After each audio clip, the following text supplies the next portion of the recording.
Are you buying Kentucky as a team that can be a potentially elite 3-point shooting team? Pope told us that he wants to set the record, break the record that they set last year for most 3-pointers made in the history of Kentucky basketball in a single season. Fanta, are you buying Kentucky as a potentially elite 3-point shooting team this season?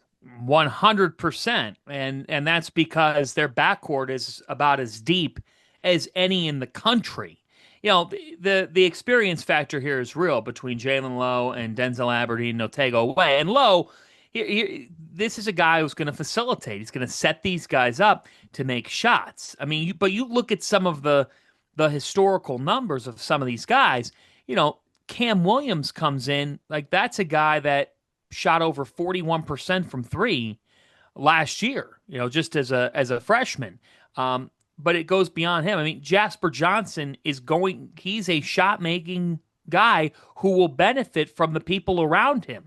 I always say, like, when you come into a program, who's around you that helps set you up for success? So they've got facilitators and they've got shot makers. They're going to play with pace. And this is, how do you become a historically great shooting team? Well, you can't just have one or two options. And that's just it. Kentucky has what? I mean, you guys came away with it and you said 6, 7 guys that can all feasibly play a role for this team out on the perimeter. And that means at some point a defense has to pick their poison. But as a coach, you have a system where you're going to launch threes. And that's just it. Kentucky's going to play a style. They're going to play to what Mark Pope wants them to do. And that is 2025 basketball. Drive and kick, pass up a good shot for a great shot. And they're made up of guys that should be able to get cooking quickly. I mean, Otego Away showed us so much last year. I am super intrigued to see what he does in his senior season, because if you look at him throughout his career, what has been the thing that you could say? Every year this kid has gotten better. Mm-hmm. He works and works and works. And I think with Lowe, I mean, the last point I would make is, like, Jalen Lowe's figures last year were not good from three. You know, he only shot his field goal percentage in total was very good. Was not good. So, you know, when we talk about historic, but here's the thing. Jalen Lowe is not being asked to be an elite 3-point shooter. Jalen Lowe is being asked, in my opinion, correct me if I'm wrong, you were with the team, what did Jalen Lowe do last year? He averaged 6 assists per game. Is there a world where, if you're talking about historic greatness from perimeter, Jalen Lowe could lead the country in assists per game? He could be. He averaged 6 last year. What happens if he averages 7 or 8 this year? He's going to be around there. He's going to be, right? He's being asked to facilitate. Do you think that offense is conducive for somebody to average 7 assists a game? Oh, yeah. In theory, yeah. My take is that I think it has to be a 4 or 5. Yeah, I don't think anybody plays enough minutes to be able to get that many assists. They're going to play 11 or 12 guys, and I think everyone's. I think within these Zoom concepts and these 5-out concepts, it needs to be like Ali Khalifa, who had that great year averaging 5 assists. But your point stands, Fanta. They got to share. Can I also just say, like, I mean.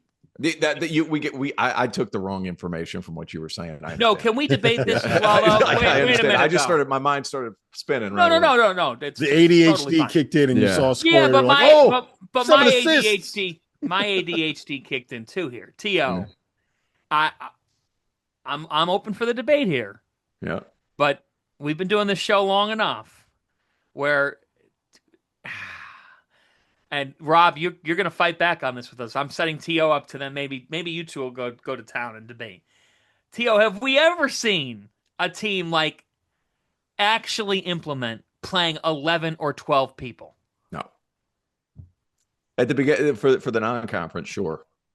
Against the St. Peter's of the world, no shot at St. Peter's, but we're down to this. You're looking at probably 7-8. Yeah. Everybody says they're playing 11 guys. And then they end up playing 7 or 8, except for maybe Pat Kelsey. You think this is different, Rob? I think the problem is, like, you have your good players. You have your good players. Like, they got to be in the game. so they could kind of feel the game. It's impossible. Yeah, so I think that Pope will probably get to 8 or 9 with the 10th guy that gets like one rotation in the first half when things are all said and done. Now, remember, you're including in that number Jaden Quaintance, who's probably not going to be fully healthy until January, right? So I think that 9 or 10 is probably the number for Kentucky in terms of what's going to be in their rotation. But your point stands with Jalen Lowe. I'm a little bit worried about the fact that he wants this to be a volume 3-point shooting team. When I'm not worried. There's only 2 guys on the roster that have ever shot more than 2.5 threes per game in their college career. Now, I think that'll change a little bit with Colin Chandler now that he's going to be getting more minutes. And I think that Otega Owe might show a little bit more.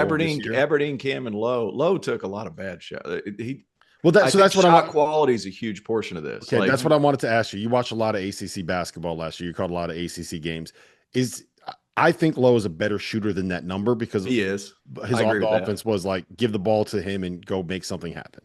Yeah, I agree with that. And I think what's going to end up happening is he's going to be put in position to where he's going to get a couple of open ones because rising tide lifts all boats or whatever it is. But it's like I think because his opportunities are going to be easier this year, he's going to shoot better percentages. He's 37.5% or whatever. Like I think he's just going to be a better player this year with them. I do see 6 guys that could play minutes. And I do see like Cam Williams or 6 guys that could play minutes at the guard spots. Mm-hmm. Maybe Cam Williams slides to the 4 and you can go like really, really fast. And I like him. How did he look? Very good. They are a very big fan of him. And Colin Chandler said that, I guess it must have been on Monday in practice, that he went absolutely nuclear. Chandler said on like 10 straight possessions, he hit a 3, and that's been aggregated like crazy. Everyone's running with this. Like, he scored 30 straight points. Now, Colin was like, there was a little bit of exaggeration there. But what he's saying is that Cam Williams at one point in practice absolutely caught fire and ripped off a whole bunch of 3s in a row during a scrimmage. So I love that we're in the part of the season too, where especially Pope, every player on his team is the best player he's ever coached. Yep. And he's going to the NBA. Yeah. Like that's the part of the year we're at right now. Yep. He gets really excited.